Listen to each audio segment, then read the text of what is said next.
Today I will be reading Tom Gates' Genius Ideas, mostly by Liz Pigeon. Thank you to everyone who has subscribed so far, and if you haven't, just hit that subscribe button and hit the bell. Thank you.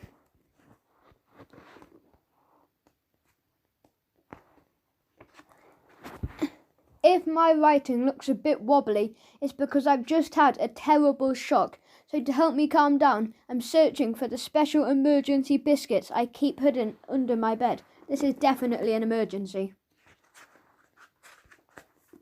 Phew, that's better. Okay, let me explain what happened. I was in the bathroom pretending to have a shower while reading my comic, like you do, when someone started knocking really loudly on the door. I assumed it was my sister Delia, so I ignored her. Then she did it again and again and again. Knock, knock, knock. The noise was very annoying, but I managed to carry on reading every single page in my comic really slowly.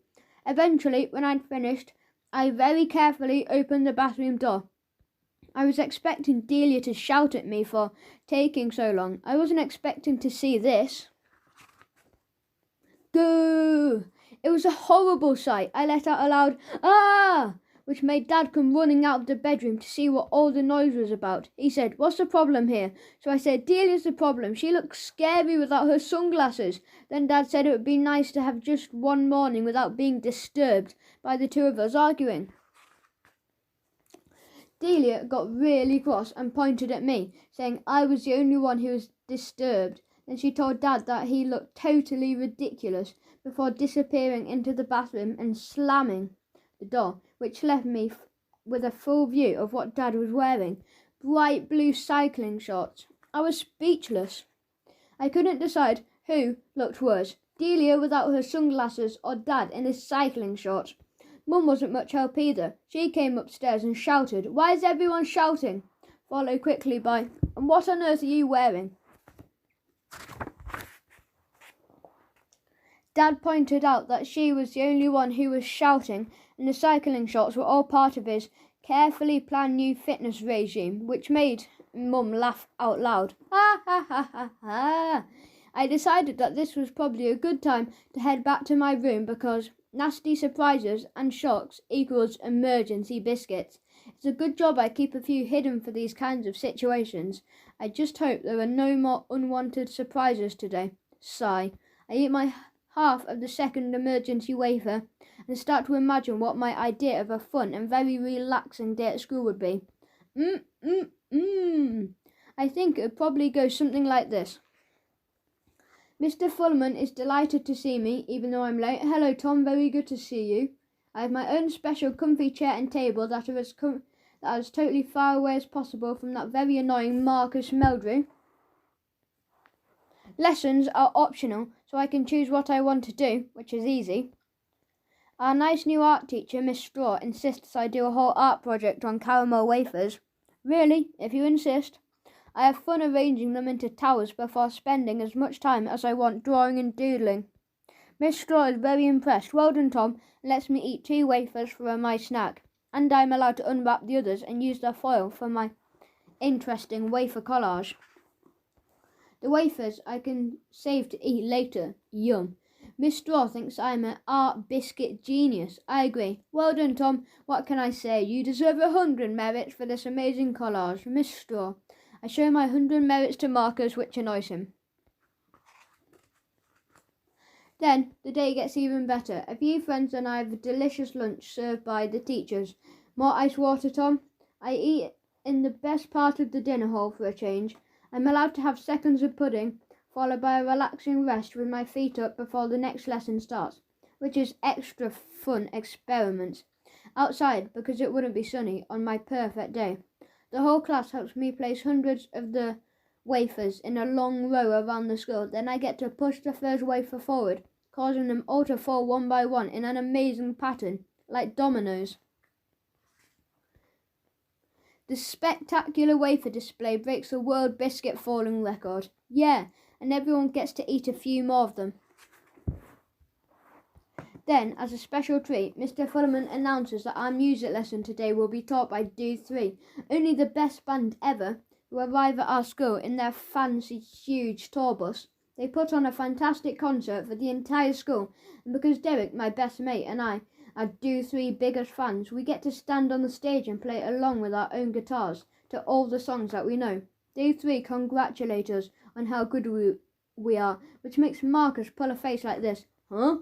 But that's nothing compared to the look on Delia's face when Do 3 pull up outside our house in their tour buses. Then me and Derek get out saying, "Later, Do 3, to the whole band. You wave back. Then we carry our band's new cool guitars that the band have given us back to the house. Now that's my idea of the best and most amazing day at school ever." Oh well, you never know. Today might turn out to be a good day, after all. Like last week in assembly, which I wasn't looking forward to, Mrs. Knapp asked everyone a question. Who can tell me what month it is and what year? Before I could put up my hand and answer, Marcus Meldrew practically leapt off the floor waving his arm around so Mrs. Knapp would pick him. She did.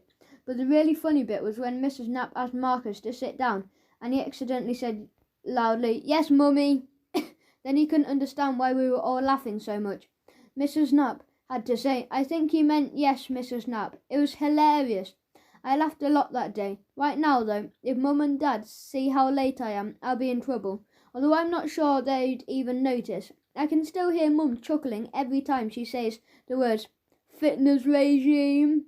Like it's the funniest joke she's ever heard. I'm not laughing because I know that Dad and fitness regime equals loads more dodgy sports outfits.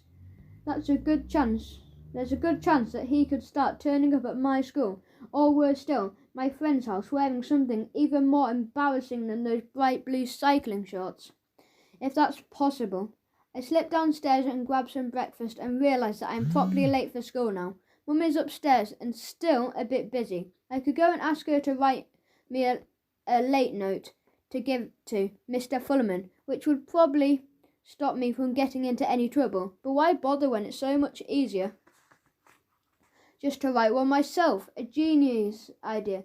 Dear Mr. Fullerman, poor Tom has a very nasty shot this morning due to his rotten, stupid sister scaring him. I'm very sorry he's late for school. His sister has been warned not to scare him again, or else. Because of his shot, Tom might find it hard to concentrate on any tricky maths today. Just letting you know. Thank you, Rita Gates. There, all done. Hopefully Mr. Fullerman won't suspect anything dodgy about my note. I didn't mention Dad's shots, as that would take me too long to explain. Dad's come downstairs and starts doing some weird kinds of stretching moves. Mum is shouting from the upstairs, "Haven't you gone yet, Tom?" So I say bye to Dad quickly and remind him I might be going to Norman's house for a band practice tonight. He says, "Norman's house isn't too far. How about I run over and collect you?" And I say, "No way!" Just that little bit too quickly in case he decides to turn up like that. I tell him Derek's dad is coming to pick us up. All sorted, no need to worry, Dad. Good thinking for you. Derek's not waiting outside. He's already left for school. So I set off with my late note safely in my bag. As I walk past the shop, I'm thinking maybe I could pop in for a small snack. Good idea. It takes me a while to choose what to have, but because I have a late note, I'm hoping Mr. Fullerman will read it and say, "That's all fine, Tom, then let me off the hook." And if he doesn't, at least I'll have my snack to eat. Fingers crossed. When I finally arrive at school, no one is around. It's really quiet everywhere, apart from Mrs. Knapp's classroom, where I can hear some odd noises wafting out of her slightly open door. Sounds a bit like cats yowling in pain. Ah! Ah! I go and take a sneaky peek to see what's going on. It's Mrs. Knapp. She seems to be singing the whole register. Worse than that, Mrs. Knapp is making the class sing their names back to her, one by one, which is painful to hear. Charlie Smith, Charlie Smith, Charlie Smith is here, Miss Knapp. Miss Knapp is being her usual cheerful self when she sings. Isn't this fun, everyone? And Charlie Smith, who just sung his name, sings back, "No, not really," which makes Mrs. Knapp a bit cross. So she sings, "Oh dear, let's sing it again from the beginning, and this time we'll all do it properly." Charlie Smith tries to sing, "I was only joking, Mr. Knapp," but it's too late. Luckily for me and my class, Mr. Fullerman doesn't do register singing. I think we'd be there all day if he did. I'm so busy peering in the classroom that I don't hear Mrs. Mumble behind me until she says, "Hello, Tom," which makes me jump. "Shouldn't you be in class?" I explain. I was on the way there and I have a late note. Mrs. Mumble remembers there's a special buddy talk this morning. Mr. Fullerman was taking your class to meet some of the younger children. So I say, "Great," and I'm about to go off to find them. Then she adds, "But I'm not sure which class they've gone to. Best you wait in school office with me until they're back so I can mark you in the register. We don't want you wandering round school, do we?" What? I'm thinking, 1, what is a buddy talk? And 2, how long will I have to sit in the school office for? As it can be a bit awkward. Mrs. Mumble points to a seat and asks me not to talk while she makes an announcement over the loudspeaker. At least this should be fun to watch. Mrs. Mumble clears her throat and leans into the speaker while pushing a special red button. As soon as she starts speaking, her voice goes all, well, mumbly. "Attention, Oakfield School, can I remind everyone that this day is teacher training day, so school will be finished 1 hour earlier than usual." I can hear cheers from all over the school, which is funny. "This lunchtime chess club cancelled due to an extra rehearsal for dancing though the decades with Miss Knapp." Another slightly smaller cheer goes around. Then she finishes by telling everyone, "One more thing, when Mr. Fullerman returns to his class, could he send someone to collect Tom Gates from the school office as he was late for school and is waiting in the office to be collected? Thank you."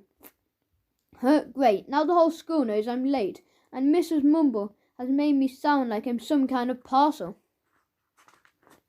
As Mrs. Mumble finished her message, I must remind her about my late note so I don't get into trouble. I say, "Mrs. Mumble, I know I'm late, but I have a note to explain why." And she says, "That's good, Tom. I'd like to see that note," which makes me panic. My note is stuffed into my bag and I can't find it anywhere.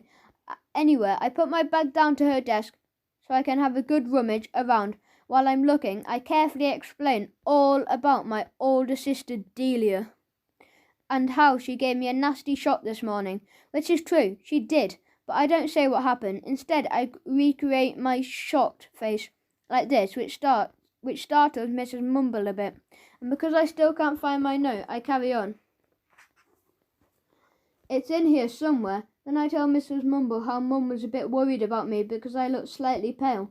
Mum told me I was clammy from the shock and I needed to sit down and recover a bit before going to school, which is why I'm late, Mrs. Mumble. I do a slightly different type of face, like this, then breathe a sigh of relief as I've just found my note. I give it to Mrs. Mumble, who's about to read it when there's a knock on the office door.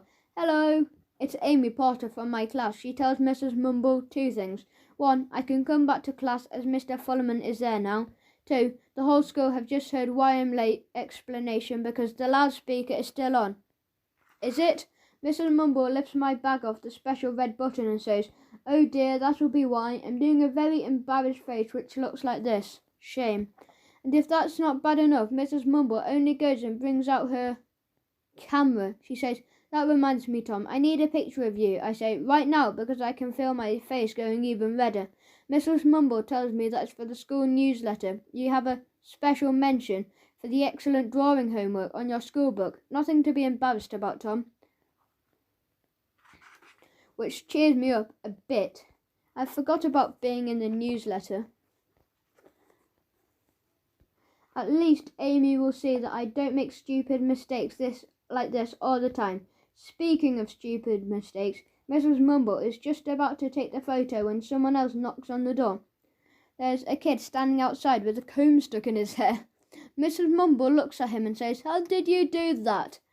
The kid says he's not really sure. Mrs. Mumble tells him, "Wait here," then goes ahead and takes what I hope will be a very nice picture of me for the newsletter. Smile. Cheese. Now Mrs. Mumble got this kid with a comb stuck in his hair to deal with my late note that seems to have slipped her notice, which is a big relief.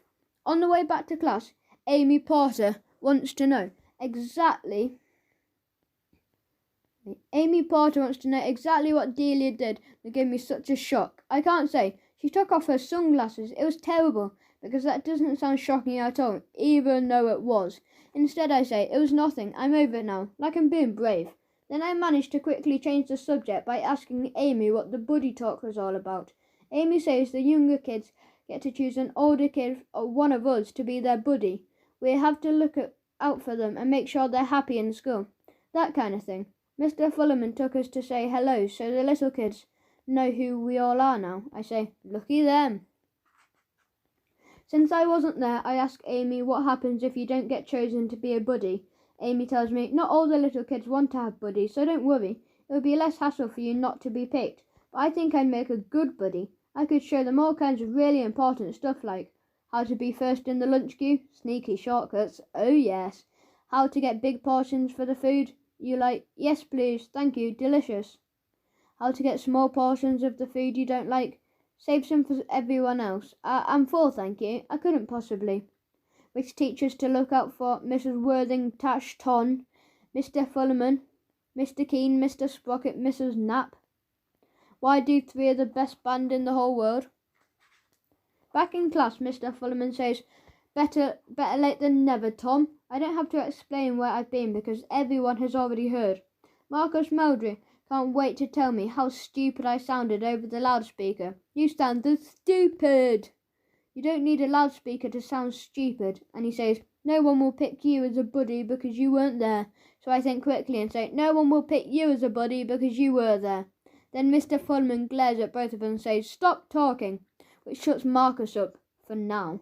Mr. Fullerman says today he's going to read us a story. I'm hoping this means we'll have a nice relaxing day after all. Then he adds, listen carefully. We'll be doing some work about the story later. Mr. Fullerman holds up a book and asks if anyone has heard of it. Aesop's Fables. Aesop's Fables. The Boy Who Cried Wolf. And Mark Clump, who hardly ever puts his hand up, gets very excited and says, Mr. Fullerman, I have. They're my favourite. Mr. Fullerman asks Mark, which is your favourite fable, Mark? And Mark Clump thinks for a while. Quite a long while, actually. Mr. Fullerman looks impressed that Mark is thinking about his answer so carefully. Until he says, plain, if that's toasted with butter and jam. Yum. Which isn't quite the answer Mr. Fullerman was expecting. The class start laughing, because we've just realised Mark thinks Mr. Fullerman said bagel. So just to make it clear for everyone, Mr. Fullerman said the fable, not bagel, fable. I'll be reading is called The Boy Who Cried Wolf. Marcus nudges me and says he knows this story already. The wolf eats the boy in the end. That's it, really. Thanks for telling me the ending, Marcus. That's just great.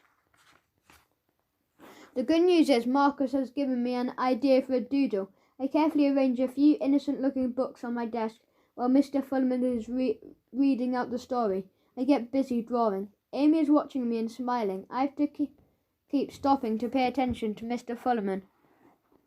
Marcus has been ignoring me until right at the end of my drawing when I do a picture of him. That catches his eye. Help! It's the big bagel monster come to eat me up! Marcus. Ah! Marcus has only gone and put his hand up and interrupted Mr. Fullerman, who's not very happy. He tells Mr. Fullerman, Sir, Tom Gates is drawing, sir. Luckily for me, Mr. Fullerman doesn't tell me off.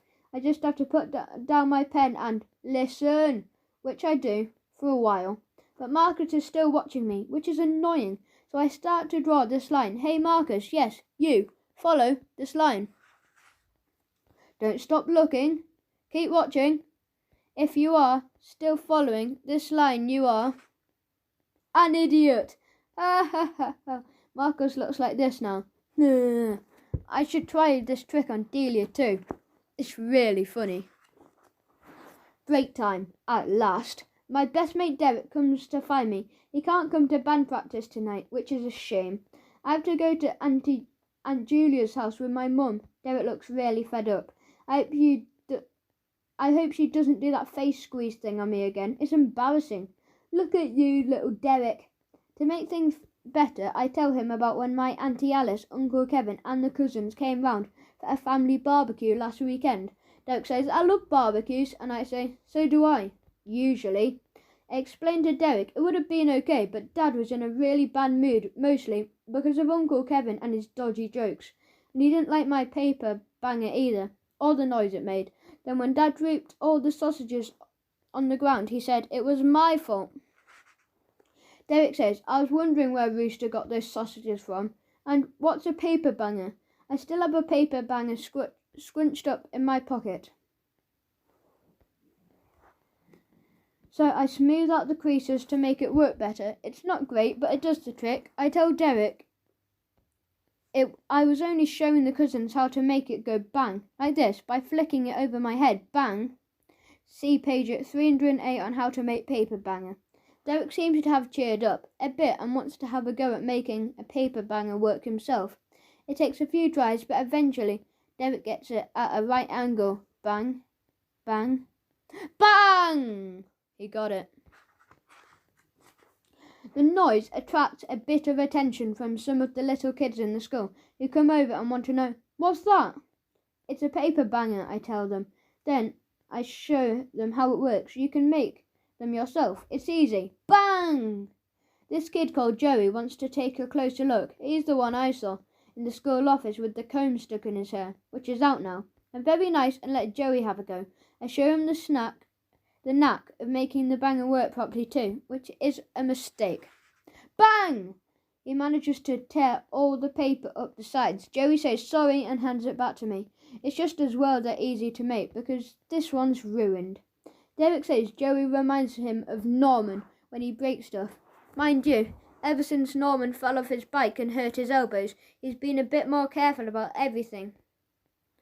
Derek reminds me to tell Norman that we'll have to cancel band practice tonight.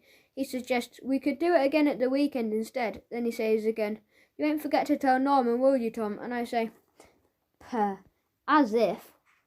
PE stands for physical education, or in Norman's case, poorly elbows.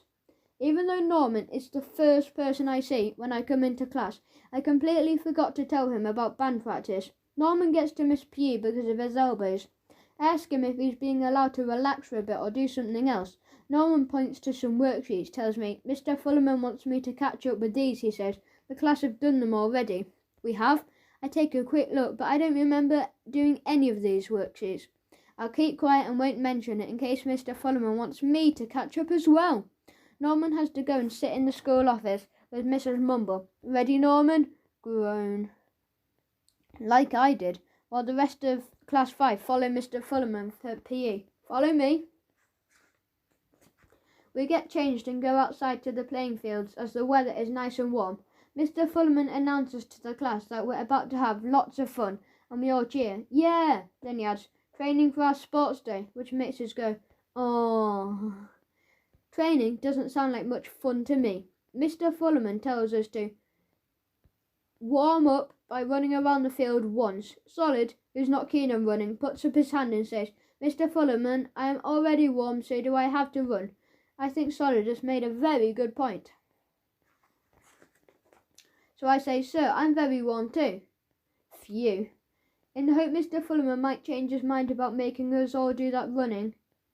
No chance, Mr. Fullerman says. Twice round the playing field for everyone, ignoring both of us. The whole class are groaning now and staring at us, apart from Brad Galloway, who loves running. Yes! Florence Mitchell's not happy. She says, nice work, Tom. Whoops. Like it's all my fault. It wasn't.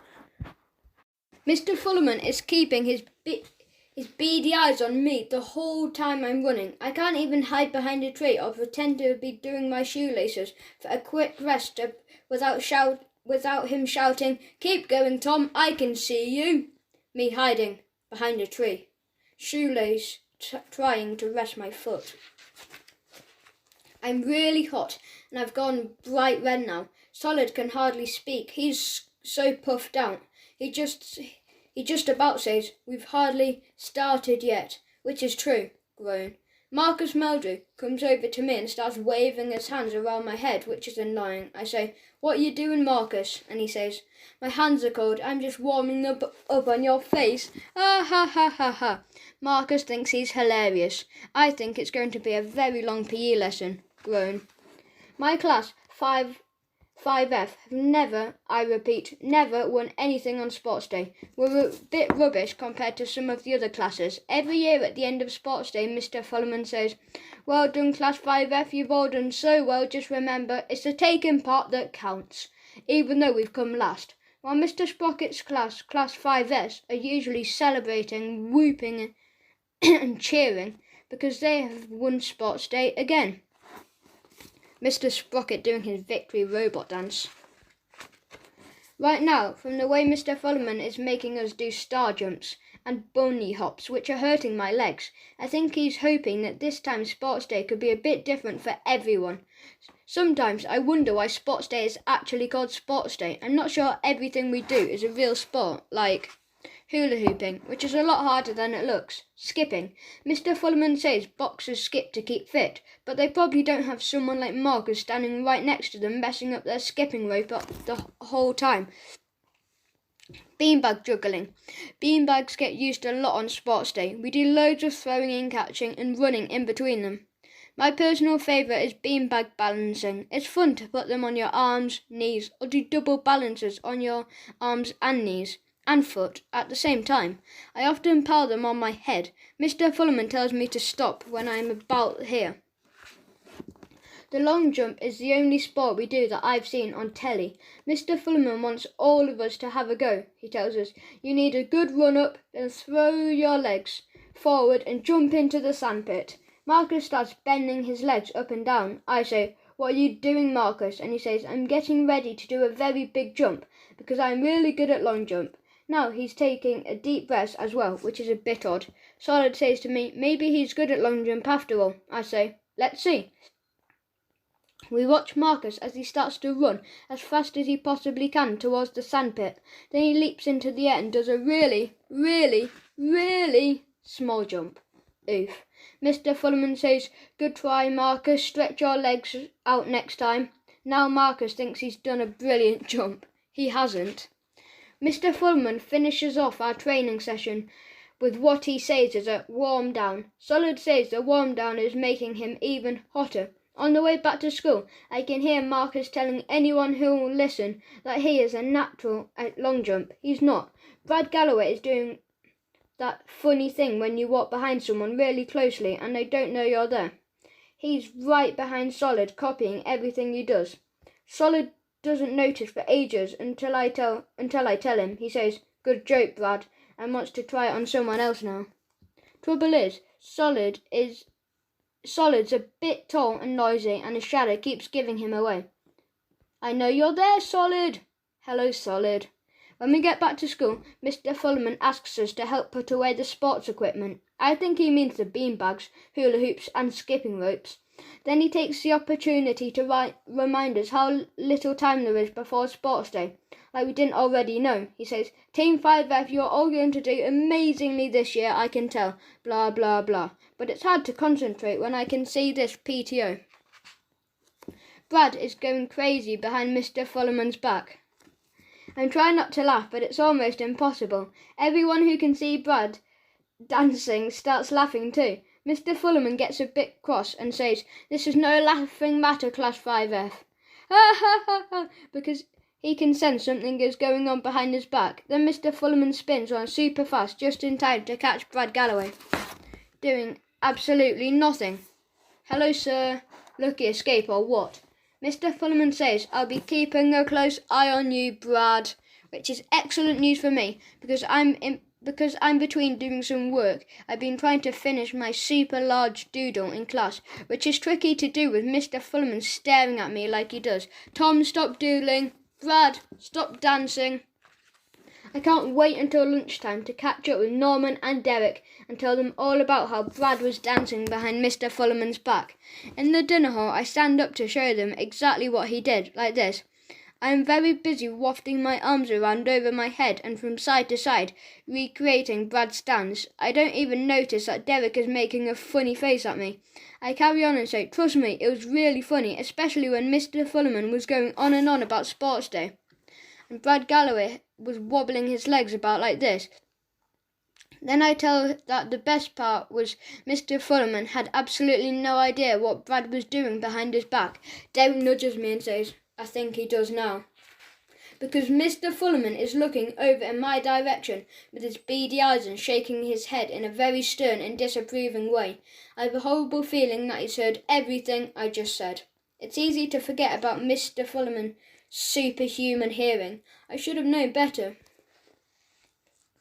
Norman says he's still looking. I try and focus really hard on my lunch and whisper, "Tell me when he stopped." And two very important questions suddenly pop into my head. Question 1. Will Brad get into trouble because of me? Question 2. Are those really chips on top of my cake? Answer 1. Possibly. 2. Yes, they are really chips because Granny Mavis has been cooking again.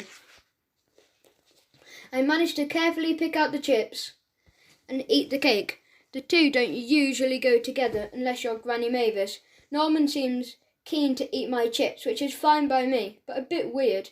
Then while he's eating, I ask Norman what it was like missing PE and having to do his work in the school office, and he says, "It was all right, but he did find out something interesting," and Derek and I both say, "What's that?" Norman tells us that he overheard a conversation in Mr. Keen's office with Mrs. Mumble. He says they were both talking about bands. Really? Norman carries on. I was being very quiet and not moving around much, so I could listen. I heard Mr. Keen say, "If we can get Do 3 to play for the school, that would be great. The children would enjoy seeing them." And I say, "Are you sure?" And Norman says, with a mouthful of chips, "Yeah, I'm sure." Derek wonders why Do 3 would want to play at our school. If it does turn out that Do 3 are playing in our school, that would be brilliant, amazing, fantastic, hooray, hooray! Derek warns me that I shouldn't get too excited. I mean, Norman's not totally sure Mr. Keen said Do 3. He might have got it wrong. No offence, Norman, Derek adds. None taken, Norman says, but it's true. Norman does get stuff muddled up sometimes. I said bring a pen, Norman, not a hen. We're getting ready to leave the dinner hall when we hear a massive crash. It's a big vegetable accident with a whole tray of peas being spilled all over the floor. We're trying to see exactly what happened. Looks like it was that kid Joey, the one who broke my paper banger. He accidentally bumped into someone who was carrying the peas. I can hear Caretaker Stan's keys jangling in the distance already as he dashes to the dinner hall with a super large broom to get the peas under control, which is proving very difficult to do.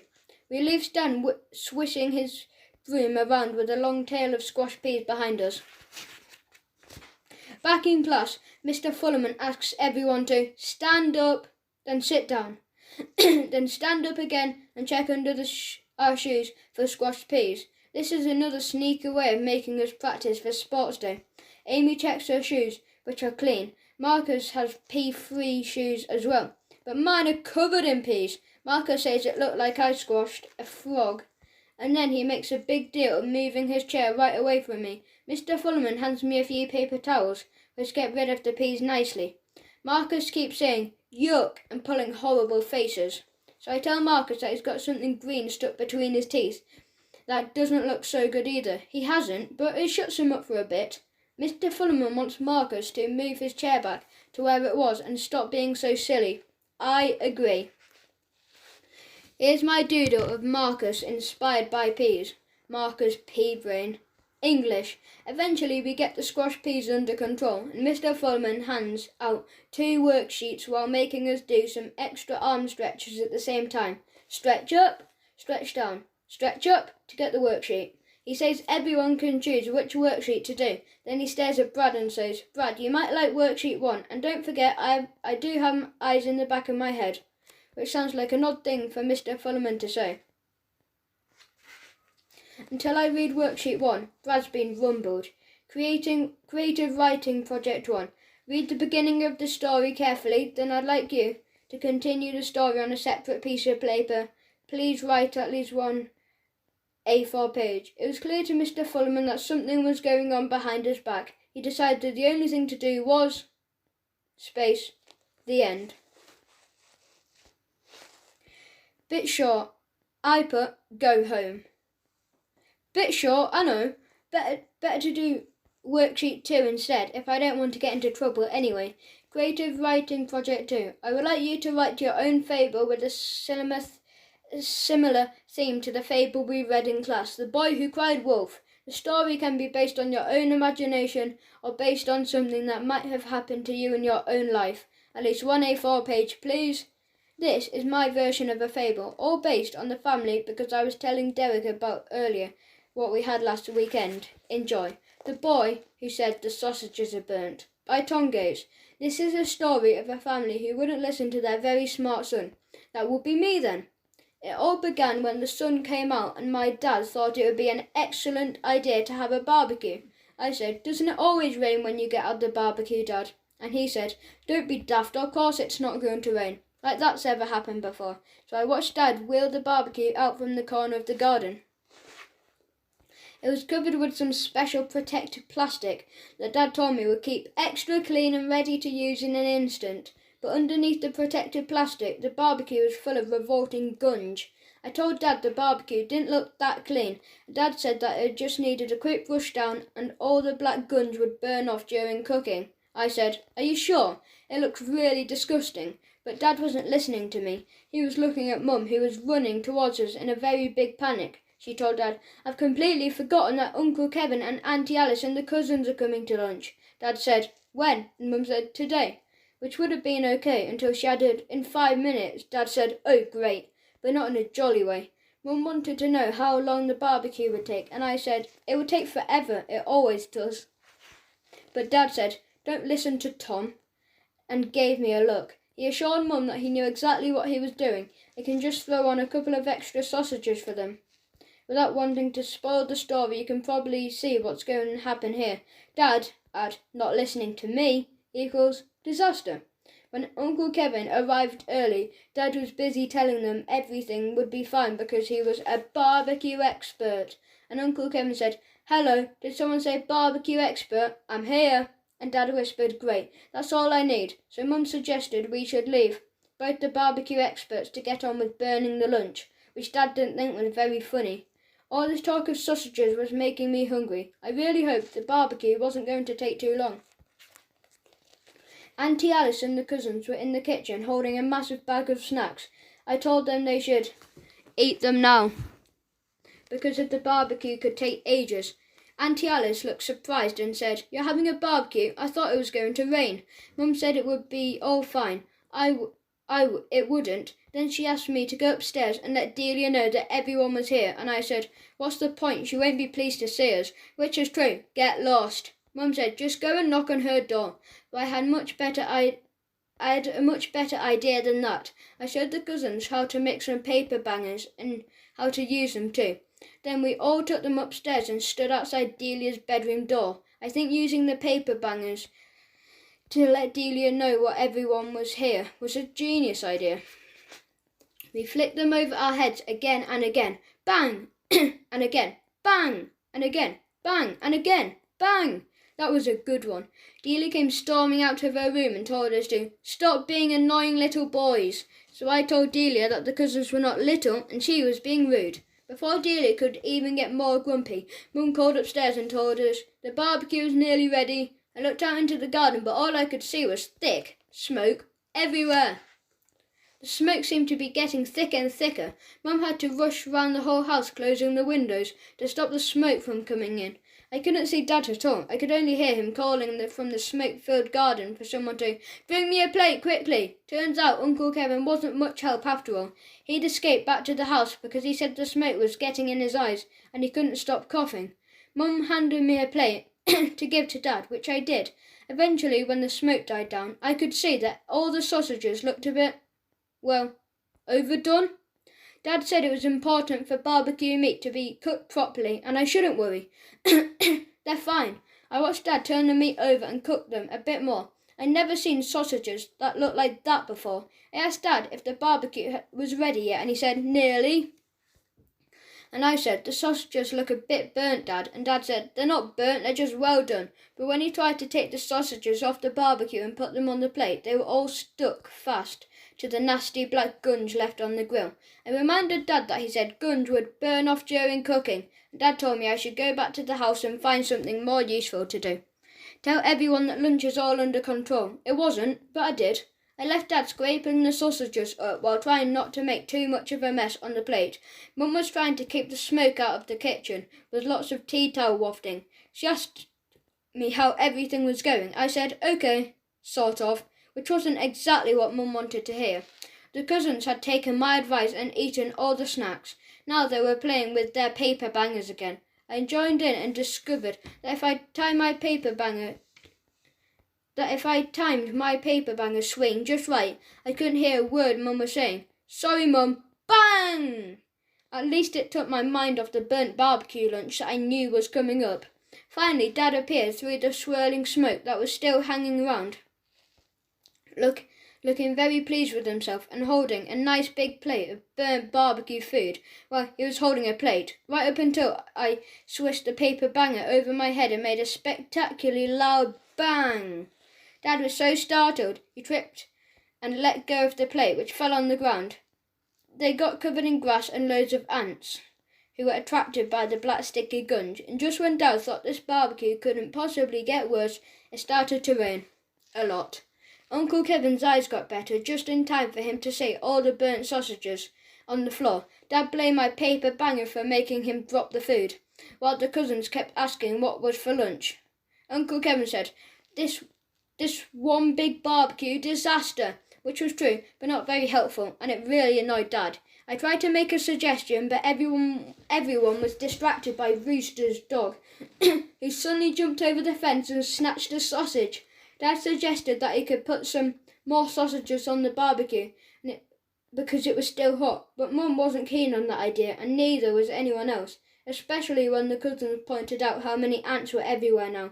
Then Delia appeared and said, Where's all the food? Mum pointed to the ground, then to Rooster, who was eating another sausage, and that's when I managed to save the day by suggesting that maybe we could get a takeaway instead. Yeah, let's. Yeah! At last. Whatever. Great idea. Lovely. It was the first time all day that anyone had really listened to me. Better late than never. The end. There now, that's all done. I'm about to do some monster doodling when Mr. Fullerman spots what I'm up to. He announces to the class that if we're finished, we should bring our books to get them marked straight away. I give him my book and hope for the best. Well done, Tom. Very good work. 5 merits. Keep this up and you'll be in next month's newsletter as well. Mr. Fullerman. I'd forgotten about my excellent doodle book cover being mentioned in the newsletter. Oh, and with the photo Mrs. Mumble took.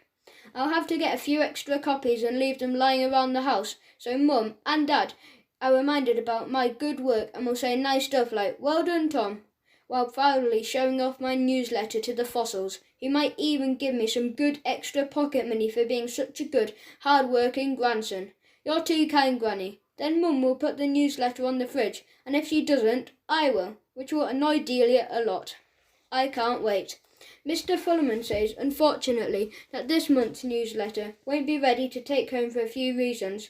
Luckily, I have other things to think about as well as my special mention in the newsletter, like who will be picked to be a buddy, more genius ideas that annoy Delia.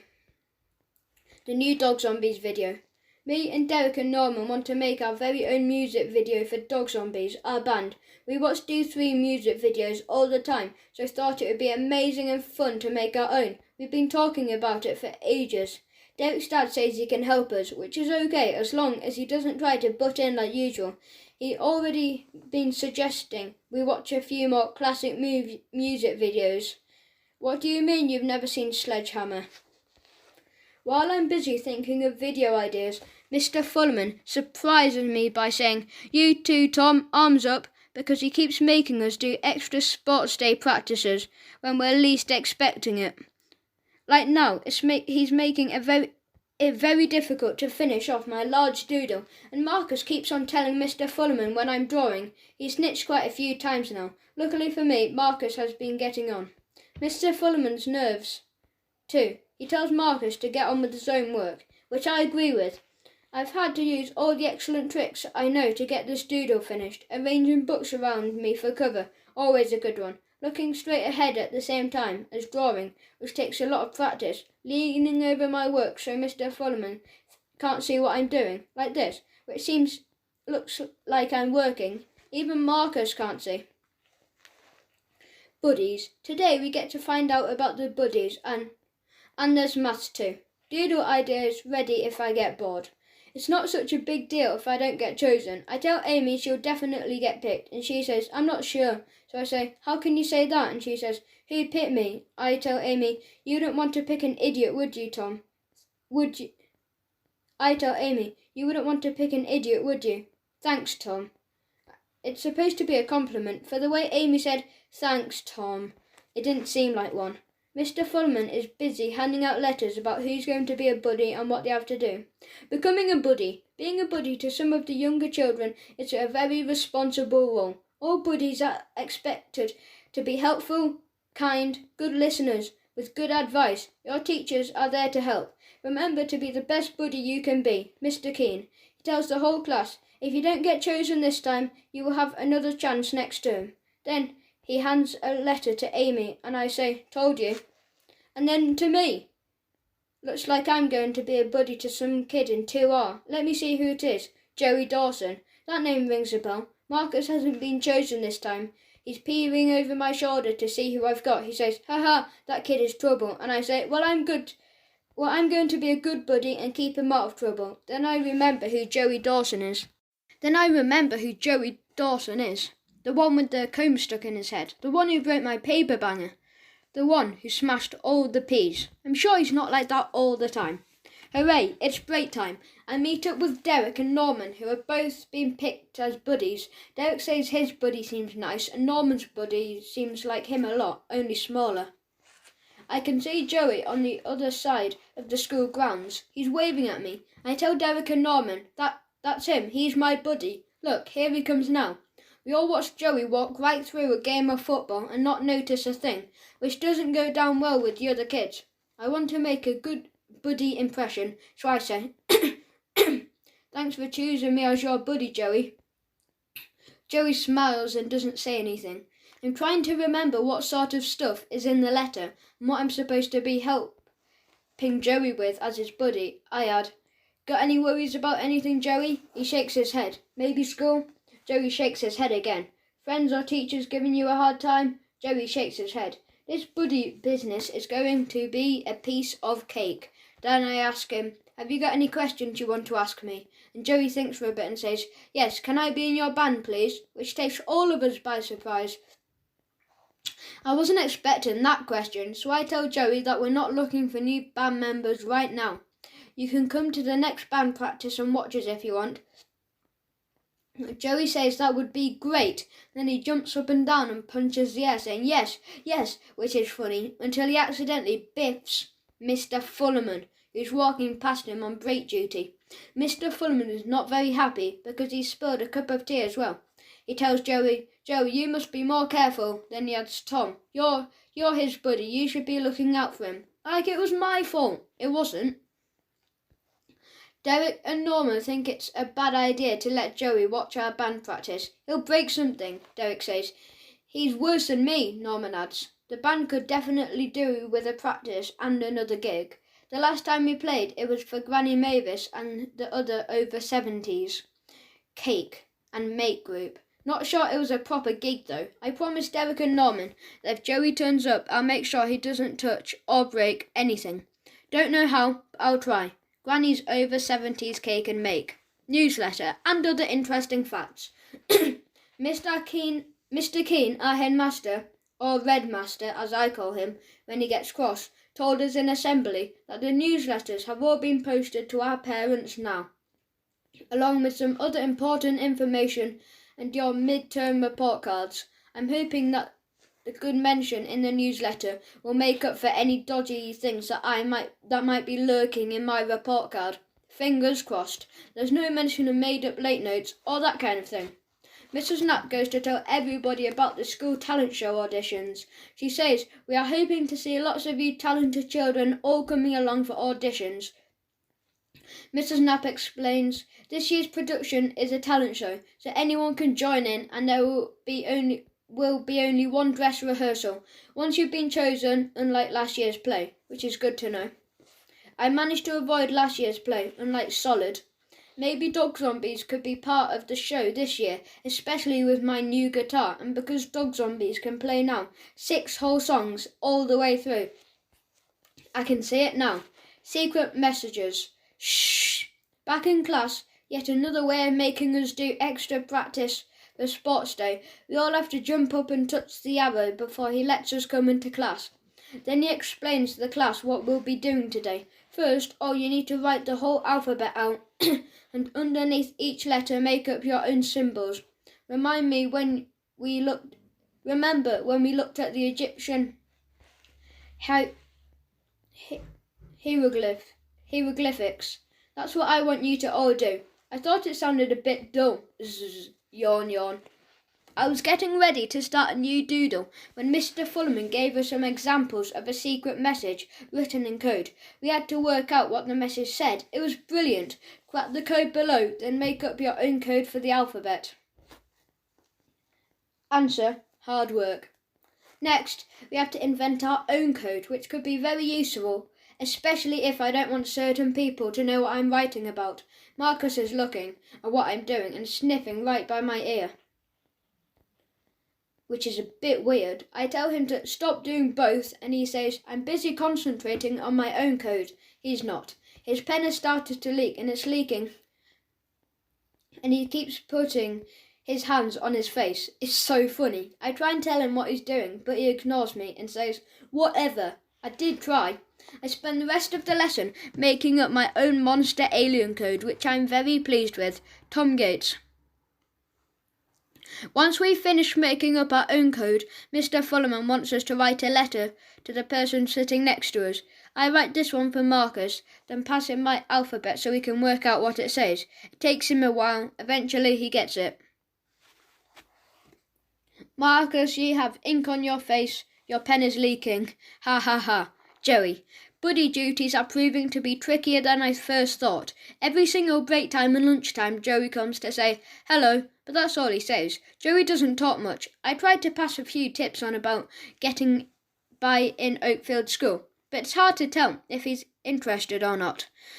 Mr. Fullerman is on break time duty again, and he's looking over in my direction, so I'm trying to show him that I'm being an excellent buddy. I asked Joey if he'd like to have a game of football with me and a few of my friends, just a little kick around, and Joey nods, yeah. So I get a ball and Derek and Solid to join in too. We're kicking it to each other, nothing fancy. Joey's actually pretty good at football. He's doing okay. Mr. Fullerman is still wandering around the school grounds, keeping an eye on everyone and hopefully noticing what a good buddy I'm being. I kick the football high in the air and call out, Joey, on your head. And Joey jumps up and tries to head the ball back to me. Well, I think that's what he wanted to do. The ball flies off his head in the opposite direction and lands right in Mr. Fullerman's cup of tea, which spills everywhere again.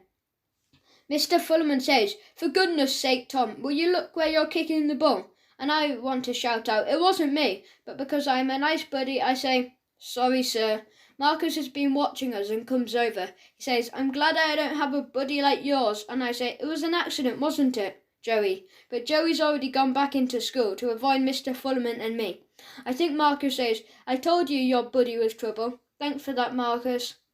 On the way home from school, Derek gets out 2 caramel wafers. My buddy gave them to me for being nice. And I'm thinking, I deserve loads of wafers for not snitching on Joey, who's been staying out of my way since the football incident. Derek gives me one of his wafers, which is nice of him. I try and make mine last all the way home by eating it in sections, like this. I'm just finishing the last tiny little bit when I open the front door, go into the kitchen and find this pinned onto the fridge. Oakfield School Newsletter. Well done, Tom Gates from Class 5F for producing an excellent piece of homework, fantastic drawings in his sketchbook. My head looks like a giant pineapple. Shame. Mum says she is very pleased with me, but we need to have a little chat about a few other things. That doesn't sound good. The only time Mum says things like that is if I'm in trouble or if Delia has been blaming me for stuff I didn't do. Who ate all the jam? Tom did. Who used all the towels? Tom did. Delia is upstairs lurking around in the bathroom. I'm going to ask her what she's been saying about me now. I wait for Delia to come out, and when she does, I notice that her hair has turned a very odd colour. It looks a bit green. It's green. I follow Delia into her room to get a proper look, but she shuts the door and tells me to get lost. I ask her through the closed door, what happened to your hair, Delia? And she tells me, go away, you're annoying. So I say, did you know? Your hair's green, followed by, why the green hair? Delia says if I don't go away, she'll tell Mum that I've been writing my own late notes. How does she know that? I go back to my room while I'm thinking of excuses in case Mum and Dad ask me about my late note. I have a genius idea for a song, which goes like this. As I've written down the words, it seems a shame not to do some nice drawings with it. Delia doesn't want to be seen because her hair has gone bright green. It looks like the colour of a leaf. Now Mum and Dad will give her grief. She tried to make her hair look fine, but now she's gone a shade of lime. Delia, she can be mean. Delia, her hair is green. I go back downstairs, still singing my new song, and Mum wants to know what I'm singing about. Delia's green hair. Delia's clean hair, and I say, no, green hair. Then Dad comes in from his shed and congratulates me on being in the newsletter, then adds that we need to talk about a few other things too.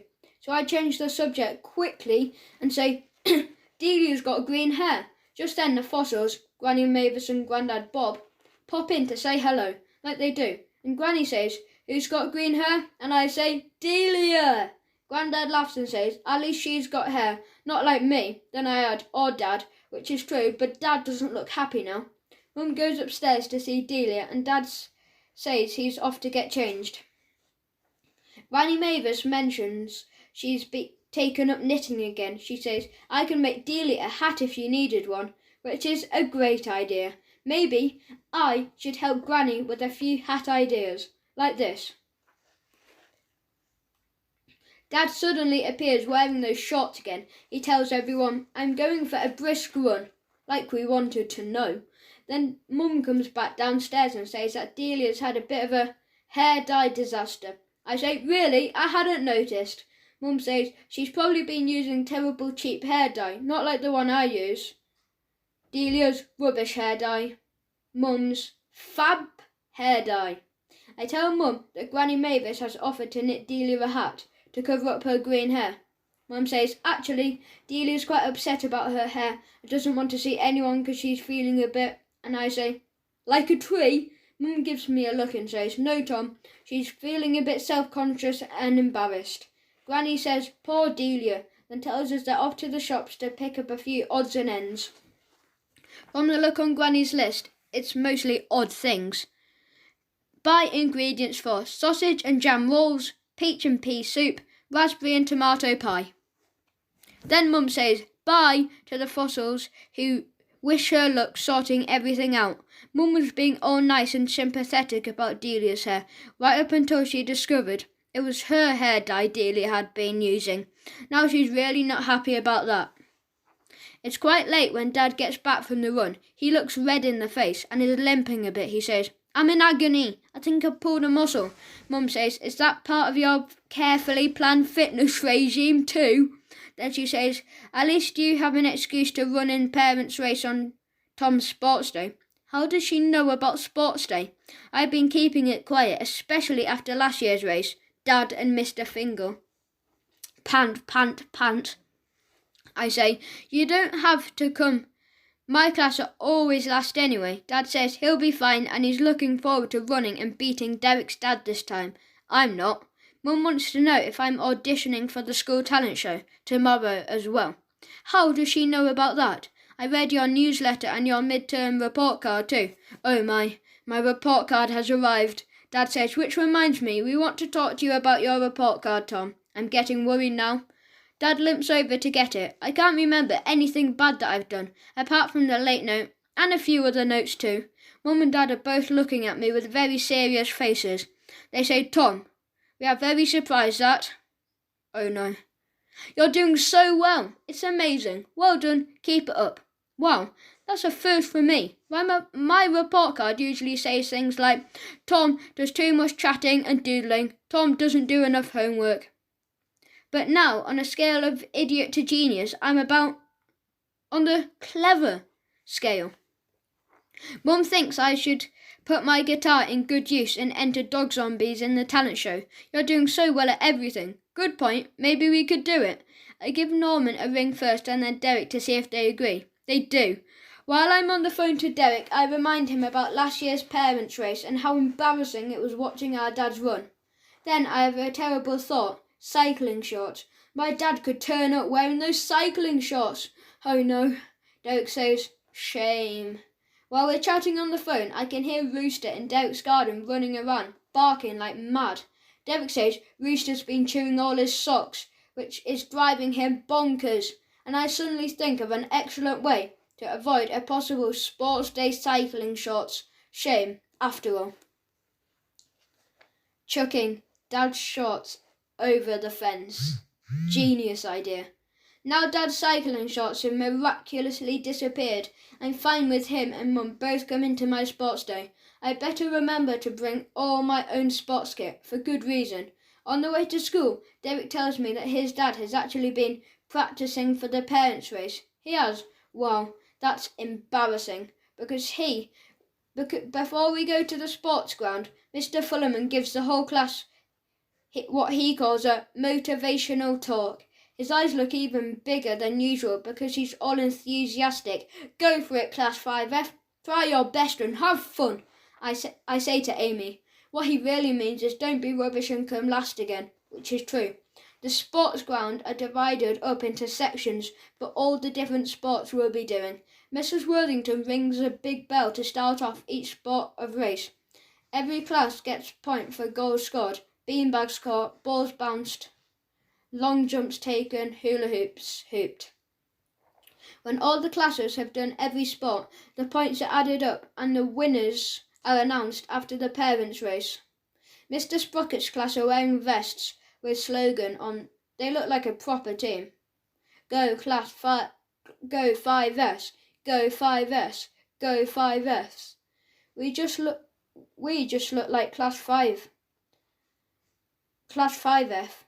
Mrs. Worthington rings the bell to begin the first session. Solid gets off to a good start with a spectacular hula hoop.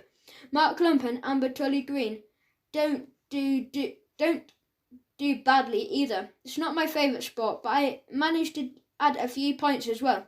Beanbag catching is a disaster. We're missing them all over the place. Beanbags are flying everywhere.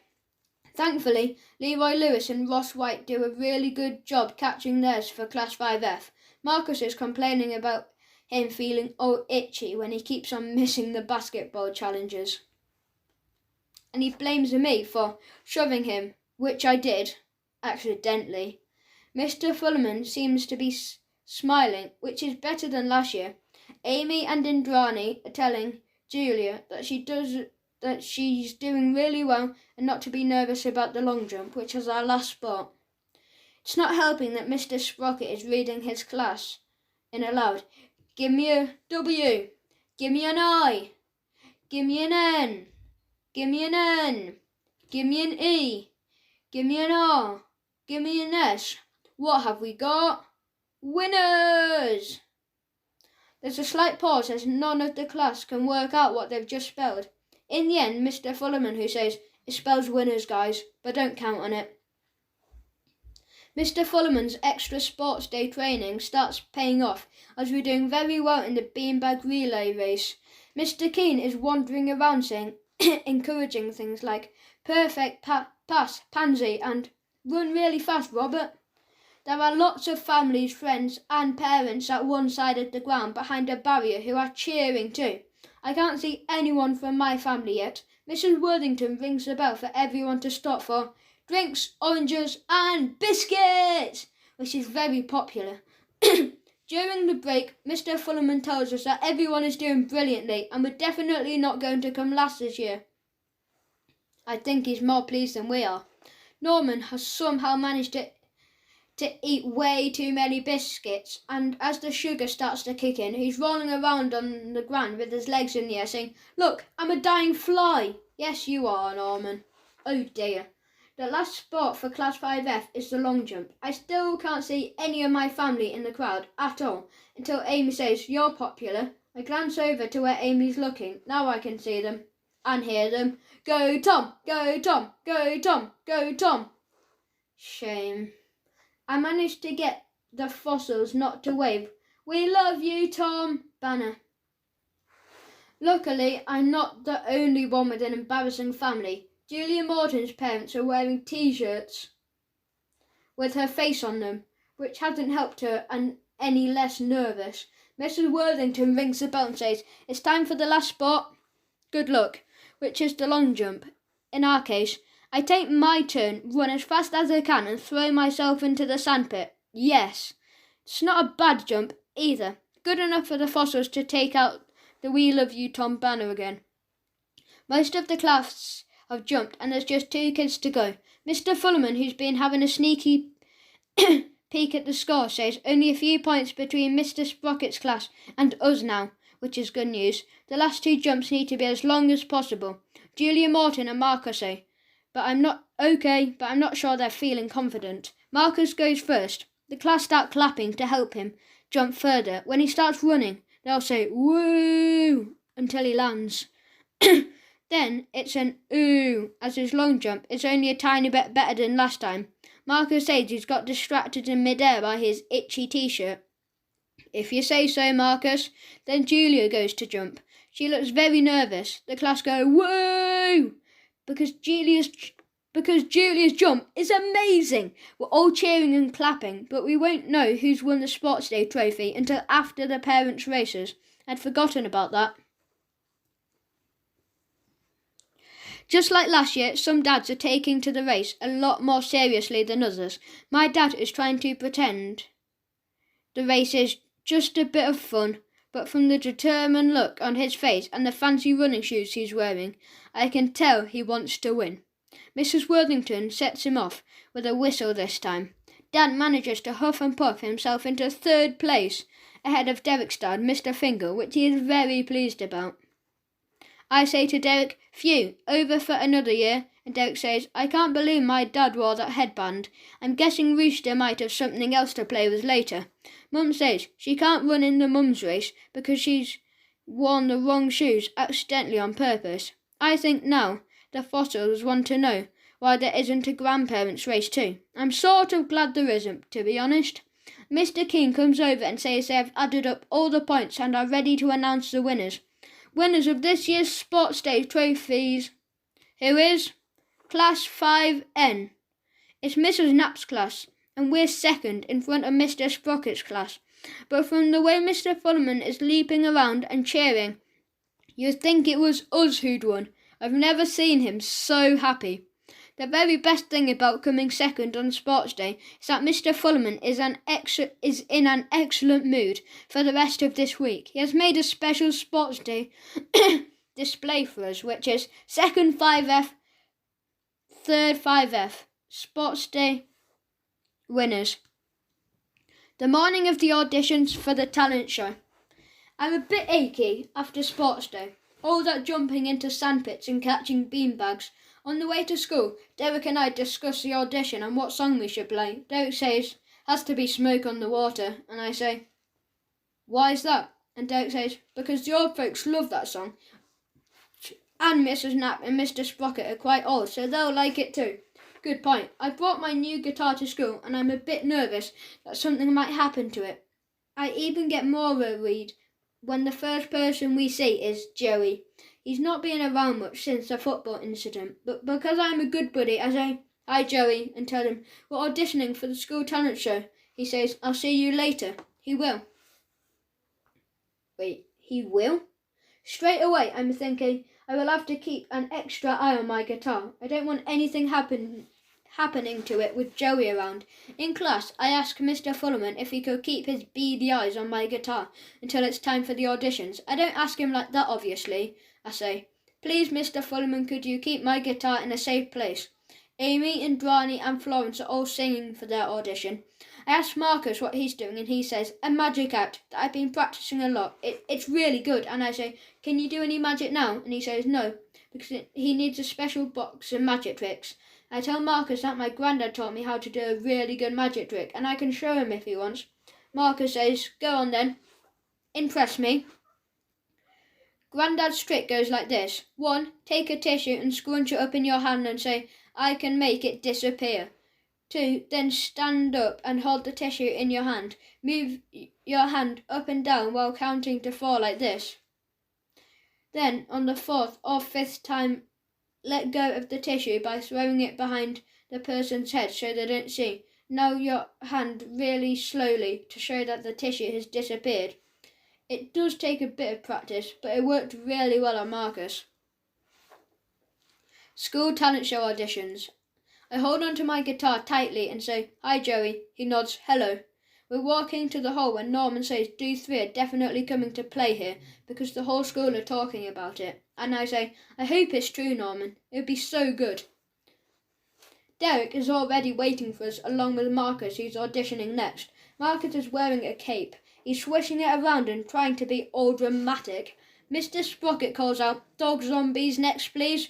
But before we can start, Mr. Sprocket asks for help. Carrying some chairs and checking the drum kit is at the right height first, please. We have no choice. Just prop your guitar over there for a second, Tom. I'm not going to do that, so Joey offers to hold it, and I have to stop myself from saying no way. Then Marcus says, I'll look after it, which is only a tiny bit better than Joey, but I don't have much of a choice. So while we go with Mr. Sprocket to pick up the chairs, Marcus is left holding my guitar, like this. I can see him fiddling with the strings. I tell him, don't touch the strings. But he ignores me. Now he's twiddling with the end of my guitar and doing a rock star pose while pretending to play it. I can't take my guitar back fast enough. Marcus says, don't snatch. Guitar in hand, we get ready for our audition. Hello, we're Dog Zombies. But when I start to play Smoke on the Water, it doesn't sound like Smoke on the Water. It sounds terrible. My guitar's gone out of tune because Marcus was fiddling with it so much. I have to keep going though. But it's a rotten audition. I can tell from the faces Mr. Sprocket and Mrs. Knapp are pulling. They look like they're in pain. When we've finished, Mr. Sprocket says, well done, just a few tuning issues to be sorted out, but not bad, boys. Which is better than I thought. Derek tells me not to worry. Norman says, it wasn't so bad. Marcus says, what happened? You lot were rubbish. More like dog's dinner than dog zombies. Am I right? Which is irritating, but true. Derek says, thanks Marcus. Let's see how you do, then. Marcus swishes his cape and goes off to perform. He announces himself as Magic Marcus, which sounds like a magic markers and makes us all laugh. Ha ha ha. Marcus is doing tricks with cards and all kinds of different things and is surprisingly good, which is a bit annoying. Now Joey has brought along Amy, Florence and Brani for their auditions. How did you do? Amy asks me. I was about to say not bad or okay, but might have done better when Joey decides to butt in and tell Amy, they were terrible and out of tune. Thanks, Joey. He's normally quiet. Somebody he turned out to be. It wasn't my fault my guitar went out of tune. I tell Derek and Norman that Marcus will probably go around telling everyone how bad dog zombies are. And Derek says, do you think so? Yes, that's exactly what Marcus has done in the past. Now, all the school are talking about Do 3 playing and the talent show and the rubbish audition Dog Zombies did, which was the worst audition ever in the whole history of auditions. That last bit's not true, but that's what it feels like everyone is saying. It's not very long before the list of successful auditions gets pinned up on the school notice board. Somehow, Dog Zombies has made it. Brad Galloway, Julia Morton, Minnie Verner, June Rawlings, Tom Gate, Norman Watson, Derek Fingal, Marcus Meldrew, Amy Porter, Indrani Hindle, Florence Mitchell, Paul Rogers, Jenny Chan, Christina Brown, Roger Wood, Emily Border, Chad Drury, Paul Jolly. Special guest appearance to be announced. In fact, looking at the list, I think everyone who auditioned made it. Right at the bottom it says special guest appearance appearance to be announced, which looks interesting. Could the rumours be true? After all, family outing to the cinema. On the way home, we bump into Joey going the other way. When I say we bumped into him, I mean he bumped into us. I ask him if he's okay. He nods. Yeah. When can I come to your house for band practice? I've forgotten about that, and I'm looking at Derek, who seems a bit alarmed. I tell Joey that we're supposed to be filming our band video soon, and it might not be a good time to come and watch us, sorry. Joey says I could come over with help and bring wafers. And Derek shrugs his shoulders like it's okay with him. So I say, okay, Joey, we'll be at Derek's house. I'll let you know then. Joey says, yeah, thanks. Then he runs off and bumps into someone else coming around the corner. Ah, whoops. When I get home, Mum reminds me that we're supposed to be having some quality family time together tonight. And I say, we are? Yes, we're going to the cinema. We have to go somewhere dark or Delia won't come with us while her hair's still a bit green. What are we seeing? Mum says it's a great film that has lots of good reviews. It's called The Otter. And I say, what's it about? Because I've never heard of that film. Then Delia butts in and says, it's about an otter, stupid. And I say, not necessarily. It could be a film about spies. The Otter is a code name for a secret agent. And Delia says, or it could be about an otter. And that's why there's a massive picture on the film poster of an otter. Mum says, all right, Delia, that's enough. Then I helpfully suggest that if Delia doesn't want to be seen with her green hair, she could always ask Granny Mavis to knit one of those hats for her. Like this, or this. Then Dad comes in and says, has anyone seen my cycling shorts? I can't find them anywhere. I have, but I don't say that. This seems like a good time to disappear to my room and wait until we're all ready to go, which takes ages. We're so late we nearly missed the start of the film. As we're buying the tickets, Mum is getting stressed because she likes to sit near the front of the cinema and she's worried it will be full and she hates it when people eat too loudly. Mum thinks there should be rules for what you can eat in the cinema. Mum's cinema food rules. It's the law. Only soft, non-rustling, non-smelling food allowed, like candy floss, croissants or soft buns, not in paper bags. Ice cream, no crunching cones or scraping the tub with a spoon. Marshmallows and soft jellies, only out of packet. I brought a few fruit chews that I unwrap before the film starts, otherwise Mum will keep staring at me and nudging me until I stop. We all manage to get seats near the front before the film starts. Delia has got her hood up and looks even more grumpy than usual. I tell Dad that I don't want to sit next to her if she's taking off her sunglasses again. So Dad sits between us. We're all settled and the lights are just going down. Mum's happy with her seat. There's no one eating too loudly near us. Everything is great when this happens to me. I can see nothing now. That's just great. I keep moving from side to side, but I still can't see the film. Mum tells me to stop fidgeting, Tom. I say, can't see. So Mum swaps seat with me. For about a minute, I can see the whole screen. Then the tallest man in the world with the biggest head does this, and that's when I realise who's sitting in front of me. It's Solid, and his dad. I tap him on the back and say, hi, and Mum says, shh. I decide to go and sit next to him because I can't see anything behind him or his dad. The film is really funny. Even Delia is laughing, but I'm not going to look at her without her glasses again. Mum keeps tapping me on the head every time Solid and I chat, even a tiny bit. Solid says, are your whole family here? And I whisper, yes, we're having quality family time watching a film so we don't have to talk to each other. Then Mum taps me on the head again and tells me to shh, groan. When the film is finished, Dad says he's going to the toilet and he'll meet us outside. We all get up to leave and Solid and I are chatting about the film, our sports day and the school audition stuff. Just like that. It's only when he says bye and walks off with his dad that I realise how similar they both are. Mum wants to know what's taking Dad so long, and she goes off to find him, leaving me outside with Delia, who's getting grumpier. Then suddenly, Delia notices that Ed, her old boyfriend, is coming out of the cinema with some friends. She tells me, don't move or else, and ducks behind me. I decide to have some fun and start moving from side to side so Delia has to follow me. I can hear Delia whispering behind me, "Don't you dare," as Ed looks up and sees me.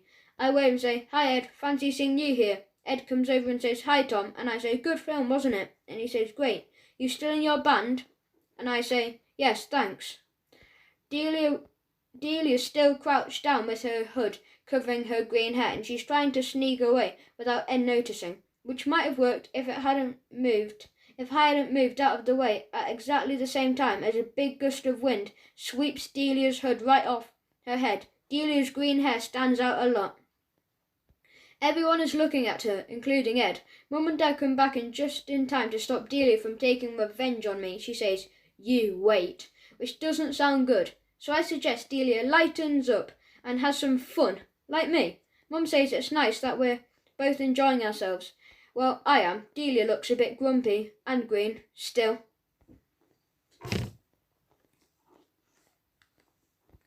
Missing homework. Excellent. With all the stuff that's been going on in school, it's easy to forget about my homework. Because Mr. Fullerman is still in a super good mood from sports day, he says I can bring it in tomorrow, which is good news for me. I've been spending loads of my time at home and in my class, planning and thinking of ideas for dog zombie videos. There are so many things we could do, like make Wild Thing masks, make a Wild Thing poster to put in the background, film in the garden, which looks a bit jungly in parts. I've got loads of ideas going in my head, and writing a whole A4 page about my sports day isn't just one of them. Tomorrow has come round a bit too quickly. I've only managed to write a bit of my homework while on the way to school this morning. I have to finish it off under my desk and on my lap, so Mr. Fullerman can't see what I'm doing. Under the circumstances, I think I've done okay. My sports day by Tom Gates. I really liked sports day this year because we nearly won. Yeah, and Mr. Fullerman has been in a good mood. We had nice orange biscuits, which was a treat. Yeah. Tom, you seem to be spacing out your words a lot. This does not fool me into thinking you have done a whole A4 page. Don't try this again, Mr. Fullerman. Phew, could have been worse. No detention or mention of extra work. After an exhausting week at school, me, Norman and Derek are very busy making some important decisions about the Dog Zombies video that we're filming today. 1. Hats or no hats. 2. Sunglasses or no sunglasses. 3. Outside or inside. 4. Masks or no masks. 5. Wafers now or later. Wafers later is the only decision we've made so far, mostly because we don't want Norman to peek up too soon. I say, what do you think Do 3 would do if they were making in this video? Derek says he doesn't think they'd wear masks. It's a good point. We stick to the Dog Zombies t-shirts instead and film inside Derek's garage as it looks like it might rain. Mr. Fingal has offered to help out and has set up the camera on his fancy tripod, which is great. But it does mean we can't move around much or we won't be in shot. Derek's dad starts talking about classic music videos of our time again, so Derek has to remind him that we're just doing this for fun. We're saved when Mr. Fingal's phone rings, which keeps him busy for a bit. Derek says, "Shall we just press play on the camera and have a go then?" It's a good plan, but we can't work out who's going to do it, because it's tricky pressing play and running back into shot. We're just about to start filming when, this time, Mrs. Fingal comes in. She says, "You have a visitor to see you, Dog Zombies." We do. It's Joey, who I invited round to watch us do a band practice and then forgot all about. Joey says his mum will be picking him up in 2 hours, and Derek says, 2 hours? Like it's really, really long time. Then Joey shows us a very small, cool camera that his mum has lent him to use today. I can do some filming if you want, which is an excellent idea. Joey's turning out to be really helpful after all, though Joey does knock over the tripod twice. Mr. Fingal comes back and starts making a few filming suggestions.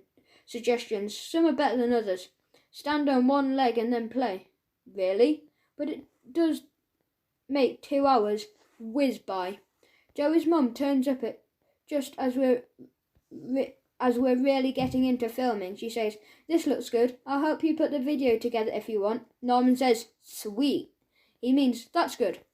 Then Joey says, "That reminds me, I brought you these." He throws me a whole pack of caramel wafers, then knocks over the cameras for the third time. Mr. Fingal is checking his camera's still working. It is. I'm thinking Joey has turned out to be an excellent buddy after all. Bye. Talent show rehearsal. Mr. Fullerman reminds us that there's a run-through today for the talent show before the real show, which is tonight. I whisper to Amy, tonight? Is he sure? And Mr. Fullerman says, yes, Tom, tonight. How could I have forgotten when the school production was? The good news is, Dog Zombies rehearsal time is at 11:15. Looks like I'll be missing maths. Result. Making the Dog Zombies video was a bit of extra practice for us too, which is good. Marcus has his run-through before us at 11 o'clock. He's sitting next to me complaining, as usual. He thinks he should be on last, and I say, how do you work that one out, Marcus? And he says, because my act is the best one.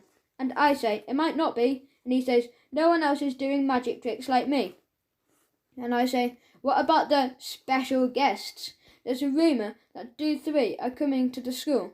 They're better than you. And he says, don't be stupid, Do 3 won't come to our school. That's not going to happen, is it? Then he starts scratching his back, which makes me feel itchy too. I stop scratching when I notice Amy and Brani, Florence, are looking at me. They are getting ready to sing After Dog Zombies, followed by Mark Lump, who apparently is bringing in one of his pets that he's trained to do tricks. Maybe his snake, which would be impressive. Brad is doing street dancing, not behind Mr. Fullerman's back this time. I wish I knew who the special guests were. If it's not Do 3, who can it be? Mr. Sprocket and Mrs. Knapp are not saying a word at the run-through. They'll tell me, you'll have to wait and see like everyone else, Tom. Which is irritating because I wanted to go home and tell Delia that Do 3 were coming to our concert tonight. She's not going on much because of her slightly green hair, but it would still annoy her to miss them. And I would remind her how she'd missed them a lot. Oh well, it can't be Do 3, can it? Norman must have got that wrong. At lunchtime, Joey comes to find me and he says he's got the finished film of us playing Wild Thing. I'll ask my mum to send it to you. It's really good. I am a genius for getting Joey as a buddy. Okay, I know he picked me, but it still worked out well. High five. Because of the school production, everybody is allowed to go home an hour early to get ready, which doesn't take me and Derek too long to do. Derek is around at my house and we're looking at some copies of Rock Weekly when I suggest that if we're going to look more like a rock band and wear some shades or spike up my hair like this, and he says, do you think so? It might be a good idea. I go into the bathroom and help myself to some hair gel that's been there for a while. I think Uncle Kevin bought it as a present for Dad as a joke. I still have a selection of Delia's sunglasses that we can borrow for tonight, which both Derek and I think we look pretty good in.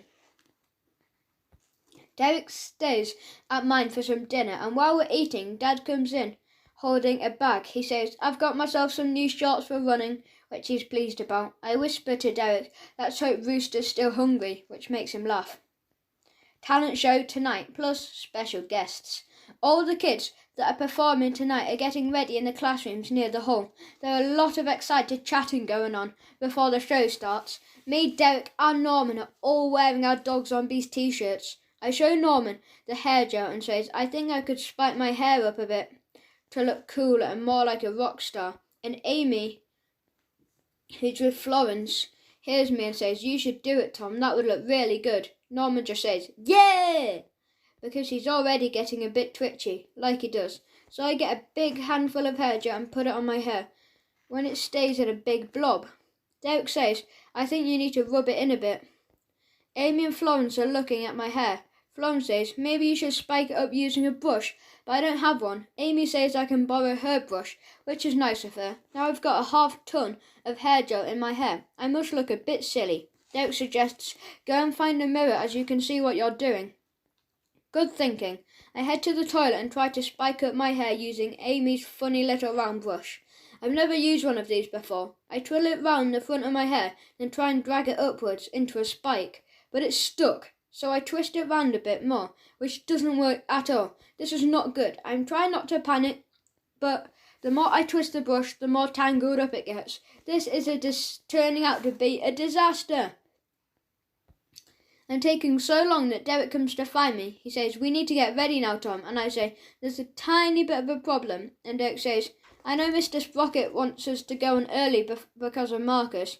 I don't think Derek has realised that the brush I'm holding in my hand is actually stuck. I keep trying to get the brush out while asking, "What's the problem with Marcus?" Derek says, "First Sprocket wants us to perform first because Marcus has got," I say, "nervous, cold feet, more in line than ever." Derek says, "No, not quite. He's cancelled because he's got a bit of a rash."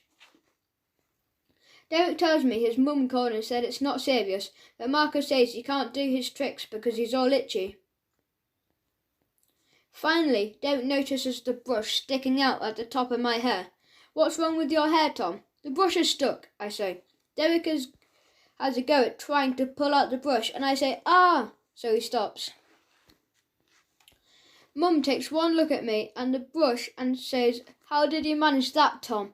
I say, "It's a mystery. I just brush my hair." I don't mention a half-ton of hair gel. Amy is feeling a bit guilty because it was her idea to use the brush. She says, "I don't need it back if you have to break it." I really hope Mum's not going to do that. Hi-ya! But the only pair of scissors that anyone can find to cut my hair are a bit blunt with round tips that are meant for paper. Mum says, "I can't use them, Tom." So I have to either ignore the brush, bit tricky, wear a big hat, wear a mask. I don't want to go on stage with the brush bouncing around my head. The talent show has already started and seems to be going okay without Marcus.